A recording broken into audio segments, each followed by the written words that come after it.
At least one Commonwealth head of government is promising investments which will in turn benefit developing nations. UK Prime Minister Boris Johnson was addressing the close of a business forum ahead of the meeting of leaders tomorrow. Now, Janella Precious is in Kigali, Rwanda, and joins us. Janella. Thank you so much, Herman. Well, this evening I want to shift the focus away from the politics of the Commonwealth Secretariat to some of the highlights of today. I think it is safe to say that most, if not all, of the leaders are now in Kigali. You're actually watching footage of them heading to a state dinner at the convention center. I like to call this the calm before the storm because tomorrow it is a full working day.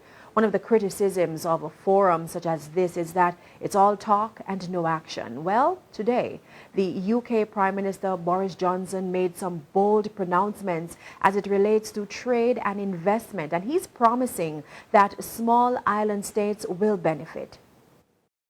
On the 6th of July, we're launching a new preferential trade system for 65 developing countries, including Rwanda and 17 other Commonwealth members, liberalizing our tariffs, getting rid of those pointless tariffs that, the tariffs that are totally vexatious, that cost more to collect than the revenues you get from them, abolishing the nuisance tariffs, they exist, and improving our rules of origin to make it easier for all our countries to benefit.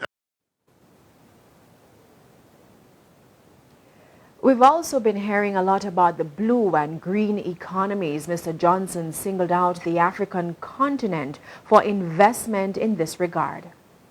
It's great to announce that the British international investment is putting £160 million into hydropower in Africa, creating 180,000 jobs, including here in Rwanda, while at the same time cutting carbon emissions, generating electricity for 3 million people.